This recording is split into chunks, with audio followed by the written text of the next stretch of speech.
Praise the Lord everyone. मैं संजीव आपका भाई एक बार फिर से प्रियो आपके सम्मुख वचन के साथ उपस्थित हूँ। जैसे कि आज का वचन है, first you know your God.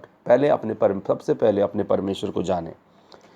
प्रियो, यहाँ पर परमेश्वर को जानने का मतलब यह है कि यदि हमारे परमेश्वर के प्रति ज्ञान अधूरा है तो शायद हम अपनी बुलाहट से भटक जाएंगे। प्रियो, तो इसलिए परमेश्वर चाहता है कि हम उसे पहले जानें। आप एक बार जान सकते हैं कि अब्राहम को जब तक उसने आशीष नहीं दी, जब तक वो उसको पूरी रीति से नहीं समझ गया। प्रियो, परमेश्वर ने उसे कहा कि मेरी उपस्थिति में चल और फिर और सिद्ध हो जा। और तभी वो उसके बाद वो परमेश्वर के 3 दूतों को देख सका जो उससे मिलने आए थे, और बांज वृक्ष के पेड़ के तले परमेश्वर को उसने पहचाना और उनसे बातें करी। और उन्हीं में से जो स्वर्गदूत थे, जो परमेश्वर भी उसके साथ था कि मैं तुझे एक बच्चा दूंगा अगले वर्ष इसी समय, और ऐसी प्रतिज्ञा पाई। तो प्रियो, जब तक हम अपने परमेश्वर को सही रीति से नहीं जानते तो हम शायद अपनी बुलाहट से चूक जाए। तो प्रियो, अधिकतर हमारा जो खून है वो बदला लेना चाहता है, पलटा लेना चाहता है। ये मनुष्य का खून न्याय मांगने वाला खून है और वो इससे ज़्यादा सोच नहीं सकता है। इसलिए हम शरीर की ताकत से कभी भी शैतान पर या संसार पर विजय नहीं प्राप्त कर सकते। हमें न्याय को नहीं परंतु परमेश्वर के अनुग्रह को खोजना चाहिए, और दुष्टता को नहीं परंतु परमेश्वर की भलाई ही की खोज में रहना चाहिए। लेकिन हमारा शरीर इसके विपरीत होता है, और हम इस बात को कुछ नबियों के द्वारा देखेंगे प्रियो यहाँ पर, कि जिन्होंने परमेश्वर के साथ में वाचा बांधी और जिन्हें परमेश्वर ने चुना और अपने लिए इस्तेमाल भी किया, और उनके किस तरीके से वो रिप्लाई कर रहे हैं। सबके जो उत्तर हैं वो एक जैसे ही हैं। हम योना को देखते हैं, जब वो परमेश्वर ने उसे बोला कि तू निनवे नगर को चले जा, क्योंकि उस निनवे नगर की बुराई यहाँ तक स्वर्ग तक बढ़ गई है, और इसलिए मैं चाहता हूँ कि तू उन्हें पहले चेतावनी दे, कहीं ऐसा ना हो कि मैं 40 दिन बाद उनको नगर को ही पलट दूँ। और योना जो है निनवे से नाराज़ था, और ये बात योना भी जानता था कि निनवे के लोग दुष्ट हैं, अधर्मी हैं और भले के बैरी हैं और भले बुरे को नहीं जानते। और वहाँ पर तो मतलब बच्चे से लेकर सब ने अपना जो है चाल चलन बिगाड़ रखा था, पशुओं तक ने अपना चाल चलन बिगाड़ रखा था। और इसीलिए जब निनवे ने के विषय में उसे परमेश्वर ने चुना तो वो उसके विपरीत में चला गया। वो चाहता था कि जजमेंट उन पर आ जाए, लेकिन परमेश्वर को भी वो जानता था। तो प्रियो, वो अपना हृदय को नहीं रोक सका, और वो कहाँ गया, निनवे की जगह पे तरसीस चला गया और जहाज़ में नीचे चला गया और आराम से सो गया। और वहाँ पर आप जानते हैं कहानी कैसे है कि वहाँ पर तूफ़ान परमेश्वर ने भेजा और जहाज़ डूबने लगा। अंत में लोगों ने जब पुकारा अपने अपने ईश्वरों को तो तूफ़ान शांत नहीं हुआ, और उन्होंने देखा कि हमारे बीच में कौन निश्चिंत होकर लेटा हुआ है। आप 2 जगहों पे ये बात देख सकते हैं, निश्चिंतता से लेटा रहना। एक, प्रभु यीशु मसीह जब नाव लहरों से ढप रही थी तो प्रभु यीशु मसीह निश्चिंत लेटे हुए थे, और यहाँ पर भी समुद्र भी लहरों से ढक रहा है, पलटने पर है। और यहाँ पर भी आप देख सकते हैं कि कितनी योना भी निश्चिंत होकर लेटा हुआ है। प्रियो, ये हम लोग कई बार योना को गलत समझ जाते हैं, और हम कई बार योना के विषय में इतना सोचते हैं कि योना तो परमेश्वर की इच्छा के विपरीत चला, और कई बार वो चिढ़ जाता था। लेकिन आप उसको नहीं देख रहे, इतना निश्चिंत था वो परमेश्वर के बारे में कि उसे पक्का यकीन था कि परमेश्वर उसे बचा लेगा, और उसी को उसने चुना है। और इसीलिए वो छुप करके नीचे चला गया। वो नीचे चला गया क्योंकि परमेश्वर उसको चुनेगा। और जब चिट्ठी डाली गई, उसके नाम पर डाली गई, तो उसने एक ही बात करी कि मुझे इस समुद्र में डाल दो और बस थम जाएगा। ये जो जलजला है, जो तूफ़ान है, थम जाएगा। उसे पक्का यकीन था कि उसकी वजह से परमेश्वर नाराज़ हो रखा है, और वो अपने दिल में ये तैयार था कि परमेश्वर उनका न्याय करे। और वो परमेश्वर को बेहतर तरीके से, आपसे हमसे बेहतर तरीके से जानने वाला व्यक्ति था। प्रियो, इसलिए मैंने कहा कि आप ऐसा ना सोचें कि किसी को परमेश्वर ने बुलाया और वो जो है परमेश्वर के विपरीत चला गया, लेकिन परमेश्वर ने उसे इस्तेमाल किया। ये बात सही है, लेकिन उसको परमेश्वर के विषय में पूरा ज्ञान था। और वो कैसे पता चलता है हालांकि वो खुद के शरीर से क्या कर रहा था, लड़ रहा था, क्योंकि मनुष्य की इच्छा क्या करती है, प्रतिशोध, बदला, पलटा लेना चाहती है। मैंने जैसे आपको कहा भी कि प्रभु यीशु मसीह का लहू हाबिल के लहू से उत्तम बात कहता है। हाबिल का लहू क्या करता है, दोष लगाता है कि केन जो मेरा खुद का सगा भाई है उस पर न्याय आए। प्रियो, वो उसका मान लिया, अगर सच में बोले तो वो दोनों भाई तो थे, एक ही खून में थे। हालांकि उसने उसको मार दिया था, पर था तो उसका भाई था, तो भी मनुष्य का खून पलटा लेने के लिए प्रेरित करता है। लेकिन जो परमेश्वरीय खून है वो अनुग्रह और क्षमा लाता है। और यही कारण था कि प्रभु यीशु मसीह पापियों का इतना विरोध सहकर सबको क्षमा कर सके। और इसी से पता चलता है कि उसके अंदर परमेश्वर पिता का खून था, उसका ही डीएनए था, उसी का उसके अंदर बीज था, नहीं तो वो संसार पर जय नहीं पा पाता। क्योंकि जितने लोग आए वो सब के सब एक ही कारण था कि उनके पीछे मनुष्य का खून था, मनुष्य का वंश था, मनुष्य का बीज था, जिससे क्या हुआ, वो उससे पराजित हो गए। तो ये बात हमको देखना पड़ेगा कि यहाँ पर जो योना है वो ये बात परमेश्वर के विषय में कहता है। हम इसको देख सकते हैं। हम योना को सोचते हैं कि ऐसे क्यों चुना, वो परमेश्वर को अच्छे से जानता था। योना 4 अध्याय 2 पद को जब हम पढ़ेंगे तो यहाँ पर ऐसा लिखा है, मैं पढ़ूँगा, ये देखिए, इसमें ऐसा लिखा है, हालेलुया, प्रेस गॉड। अभी आप लोग मैं खोल रहा हूँ और इसमें ऐसा लिखा हुआ है कि मैं जानता था कि तू अनुग्रहकारी दयालु परमेश्वर है। 4:2 में लिखा है कि उसने यहोवा से यह कहकर प्रार्थना की, हे यहोवा, जब मैं अपने देश में था तब क्या मैं यही बात न कहता था? इसी कारण मैंने तेरी आज्ञा सुनते ही तरसीस को भाग जाने के लिए फुर्ती की। बहुत बार हम योना को गलत समझते हैं। वो परमेश्वर को सही समझता था कि परमेश्वर उनको बचाने के लिए भेज रहा है, उनको नाश करने के लिए नहीं भेज रहा है। कई बार हम परमेश्वर की ताड़ना को गलत सोच लेते हैं, उसकी धमकी को, उसकी बातों को हम गलत समझ लेते हैं। वो हमें बचाना चाहता है, इसीलिए वो हमको ताड़ना दे रहा था, इसीलिए वो हमको सलाह दे रहा था, इसीलिए वो हमको चेतावनी दे रहा था, इसीलिए वो डांट रहा था। और वो कह रहा है इस बात को, उसने कहा, हे यहोवा, क्या मैंने तुझसे प्रार्थना की कि हे यहोवा, जब मैं अपने देश में था तब क्या मैं यही बात ना कहता था? उसने कहा था प्रभु से, तू कैसे पलटेगा, तू तो बचाना चाह रहा उनको। इसी कारण मैंने तेरी आज्ञा सुनते ही तरसीस को भाग जाने के लिए फुर्ती की, क्योंकि मैं जानता था कि तू अनुग्रहकारी और दयालु परमेश्वर है और विलंब से कोप करने वाला करुणा निधान है और दुख देने से प्रसन्न नहीं होता। आप और हम योना को ऐसे समझते हैं। वो इतना गहरा परमेश्वर को जानने वाला व्यक्ति था, इसीलिए परमेश्वर ने उसे ढूंढ निकाला और उसी को बोला, तू ही जाएगा, तू मुझे सही में पहचानता है। लेकिन कारण क्या है? शरीर आत्मा के विरोध में, आत्मा शरीर के विरोध में। पौलुस क्या कहता है? मैं क्या करता हूँ? शरीर में घूसों से लड़ता हूँ। शरीर आत्मा के विरोध में और आत्मा शरीर के विरोध में है ना? क्योंकि क्या है, परमेश्वर ने हमारे शरीर में क्या है, पाप के कारण क्या है, वो जो है आत्मा से लड़ाई होती है शरीर की। तो प्रियो, यहाँ पर योना ने इस बात से दिखा दिया कि वो परमेश्वर को जानता था।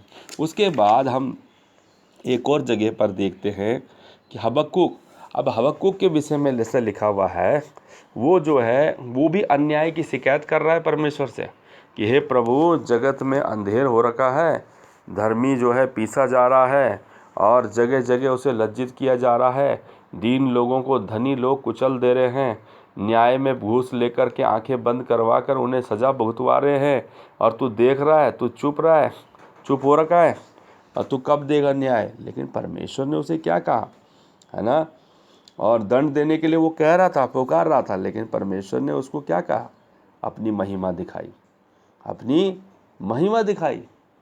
हम उसको देखते हैं, और वो क्या कह रहा है, देखो हबक्कुक भी कह रहा है, हबक्कुक भी बाद में परमेश्वर को कह रहा है कि मैं तो जो बात जानता नहीं था इसलिए कह रहा था, लेकिन सच में ये सुनते ही मेरा हबक्कुक 3:16, ये सुनते ही मेरा कलेजा कांप उठा और मेरे होंठ थरथराने लगे, मेरी हड्डियां सड़ने लगी, मैं खड़े खड़े कांपने लगा। मैं शांति से उस दिन की बाट जोता रहूँगा जब दल बांधकर प्रजा चढ़ाई करे। तो प्रियो, मनुष्य का खून पलटा मांगता है, तुरंत जो है तुरंत कार्रवाई मांगता है, लेकिन परमेश्वर हमें क्या सिखाता है, बाट जोना, धीरज धरना। क्योंकि परमेश्वर का जो मन है वो कहता है, क्या मैं ऐसा परमेश्वर हूँ कि दुष्ट के मरने से प्रसन्न हूँ? नहीं, हालेलुया। वरन मैं ये चाहता हूँ कि वो मन फिराए और विश्रांति का दिन पाए। तो प्रियो, परमेश्वर को पहले पूरी रीति से आप जानें और तब हम नबियों का किसी का न्याय कर सकते हैं। प्रियो, परमेश्वर ने जिन्हें चुना वो परमेश्वर को सही रीति से जानते थे। क्या आप और मैं जानते हैं उस रीति से, जिस रीति से ये बखान कर रहे हैं कि वो तो अनुग्रहकारी दयालु परमेश्वर है? क्या हम जानते थे? हम सोचते हैं कि सिर्फ यीशु मसीह आया तभी अनुग्रह हुआ। परमेश्वर अनुग्रहकारी, उसका हृदय पहले से अनुग्रहकारी है। वो तो दानियल का परमेश्वर है। दानियल क्या कहता है? दानियल 9 अध्याय को अगर हम पढ़ते हैं, 9 अध्याय के 9 पद में, परंतु यद्यपि हम अपने परमेश्वर प्रभु से फिर गए तो भी तू दया का सागर, क्षमा की खानी है। तो प्रियो, वो जानता है थे, वो लोग जानते थे प्रभु के कि वो दया का सागर है। वो थोड़ी देर तक नाराज हो सकता है, 1 साल 2 साल, लेकिन अपनी प्रजा को कभी तज नहीं सकता। उसकी दया क्या है? अनंत है। हालेलुया। इसीलिए लिखा है कि दया न्याय पर जयवंत है। तो प्रियो, हमें ये बात समझनी है। फिर हम देखते हैं एक जगह में कि कैसे हम मनुष्य को और परमेश्वर के अज्ञानता को कैसे समझते हैं। हम परमेश्वर को नहीं समझ पाते, और यहाँ पर प्रभु यीशु मसीह को किसी नगर में होकर जाना है, और प्रभु यीशु मसीह जहाँ जाते हैं वहाँ कोढ़ी शुद्ध होते हैं, अंधे देखते हैं, लंगड़े चलते हैं, गूंगे बोलते हैं, मुर्दे जिलाए जाते हैं, बीमार चंगे किए जाते हैं। और उस नगर के लोगों ने प्रभु को स्वीकार नहीं किया, और वहाँ पर चेलों के अंदर गुस्सा आ गया कि क्या हम इस नगर पे आग गिरा दें? प्रभु ने कहा, क्या तुम नहीं जानते तुम कौन सी आत्मा के हो? तो यही बात है। हालांकि हमें पता है हम अनुग्रह वाली आत्मा के हैं, तो भी शरीर जो आत्मा के विरोध में है, और हमारी जो परमेश्वर के प्रति अज्ञानता है, हमें कभी भी परमेश्वर की इच्छा पूरी करने नहीं देते। इसीलिए बहुत बार हम परमेश्वर की इच्छा पूरी करने से चूक जाते हैं। तो प्रियो, ये बात हमको दीजिए। और प्रभु क्या करना चाहता है? अपना अनुग्रह देना चाहता है ना। प्रभु क्या कहना चाहता है? हमें अपना उनको क्षमा करके आगे निकलो। अपनी जो प्रभु ने इस प्रकार और क्या क्या ऐसा किया, में हम आगे देखते हैं। आगे हम इसमें हम आगे देखते हैं कि जब हम यहाँ पर देखते हैं कि योना ने किस प्रकार से किया, है ना। और यहाँ पर हम तोड़ों का दृष्टांत भी देखते हैं कि जब किसी को, हाँ, असल में क्या है, मेन मुद्दा ये है कि हम कैसे जान पा रहे हैं उसको ना। तो यहाँ पर योना कह रहा है कि मैं जानता था कि तू अनुग्रहकारी दयालु परमेश्वर है। और एक जगह पर आप देख सकते हैं जहाँ पर प्रभु यीशु मसीह ने दृष्टांत ऐसा दिया कि वहाँ पर बोला कि एक मालिक ने अपने नौकरों को पास बुलाया और किसी को 5 तोड़े दिए, किसी को 2 तोड़े दिए और किसी को 1 तोड़ा दिया, और विदेश चला गया। और कहा कि जब वो वापस लौटा तो सबसे अपना हिसाब लेने लगा। तो जिसने 5 लिए थे उसने 5 की जगह 10 कमा, 5 और कमा के 10 हुए। जिसने 2 थे उसने 2 और कमाए। लेकिन जिसके पास 1 था उसने उसे दबा दिया। उसने उसे क्या कर दिया? ज़मीन में दबा दिया। और जब परमेश्वर आया तो उसने बोला, ले तेरा तोड़ा पकड़, मैंने रखा हुआ है। तो उसने बोला, क्यों, तूने और क्यों नहीं कमाया? बोला, मैं जानता था कि तू एक कठोर मनुष्य है। उसकी जो परमेश्वर के प्रति पहचान थी वो ही गलत थी। प्रियो, आप परमेश्वर के प्रति, परमेश्वर द्वारा चुने जा सकते हैं, परमेश्वर द्वारा आपको बुलाहट मिल सकती है, परंतु आप अगर परमेश्वर को सही रीति से नहीं पहचाने तो आप उस फल से वंचित रह जाएंगे जिसके लिए आपको बुलाया गया है। प्रियो, यहाँ पर ये एक व्यक्ति नरक में क्यों डाला गया? बाद में परमेश्वर ने बोला इसे पकड़ो, इसे दुष्ट लोगों के साथ में इसे बाहर डाल दो। क्यों? क्योंकि इसने मुझे सही रीति से नहीं पहचाना, इसने मुझे सही रीति से सोचा मैं कठोर मनुष्य हूँ। जबकि ये जो जिनको परमेश्वर यूज़ कर रहा है वो बोल रहे हैं कि मैं जानता हूँ कि तू अनुग्रहकारी दयालु परमेश्वर है। तो प्रियो, क्या आपने कौन सी पिक्चर देखी है? और जब परमेश्वर के लोग, जब चेले उस नगर पे आग गिराने वाले थे और ऐसा बात कह रहे थे, उस समय प्रभु यीशु मसीह ने उन्हें उलाहना दिया, कहा तुम कौन सी आत्मा के हो। तो प्रियो, यदि हम परमेश्वर को सही रीति से जानेंगे तो ज़रूर आशीष पाएंगे और ज़रूर हम अपनी बुलाहट को पूरा कर पाएंगे। और यदि हमारी पहचान परमेश्वर के प्रति सही नहीं है तो हम गिर जाएंगे। और हम एक और एग्जाम्पल देखेंगे उड़ाऊ पुत्र का, भाई का भी। जब उड़ाऊ पुत्र अपनी संपत्ति लेके चला गया तो उसको होश आया और वो वापस लौट के आ गया कि मेरे पिता के यहाँ ऐसा है और मेरा पिता क्या है, मुझे स्वीकार कर लेगा। उसकी अपनी एक प्रकार से वो पहचानता था कि मेरा पिता क्या करता है, क्षमा कर देता है, मुझे स्वीकार कर देता है। मतलब वो अपने पिता को एक बात जानता था कि मैं वापस जाऊंगा, हालांकि मैं कंगाल हो गया, लेकिन मेरे पिता के यहाँ तो मजदूर भी रोटी खाते हैं, नौकर भी रोटी खाते हैं। क्योंकि जिस देश में वो गया था वो देश दुष्ट था और उस देश में जो सूअर चराने के लिए उसे काम मिला, तो सूअर चराने के लिए जो फलियां सूअरों को दी जाती थी वही फलियां उसको दी जाती थी उस काम के बदले में, ना कि रोटी दी जाती थी। और तनख्वाह तो छोड़ो। तो प्रियो, वो इतना जान गया कि बुरे व्यक्ति के पास रहकर अपने भले पिता को याद कर लिया कि मेरे पिता के यहाँ तो चलो बेटे तो रोटी खाते ही खाते हैं, वो तो और भी कुछ खाते हैं, बहुत ही अच्छे अच्छे खाने खाते हैं, उन्हें तो कपड़े भी पहनाए जाते हैं, लेकिन वहाँ नौकर भी हैं, वो भी रोटी खाते हैं, है ना। हमारा पहाड़ी रीति के अनुसार गांव में बाड़ी बनता था तो चावल सफ़ेद सफ़ेद रहता था। तो पहले के युग में, हम पहले ज़माने की बात है, चावल कम ही मिलता था तो आटे का एक बाड़ी टाइप का कुछ बनता था, उसे लोग खाते थे। जौ का आटा खाते थे, तो मतलब गरीब लोग ये खाते थे।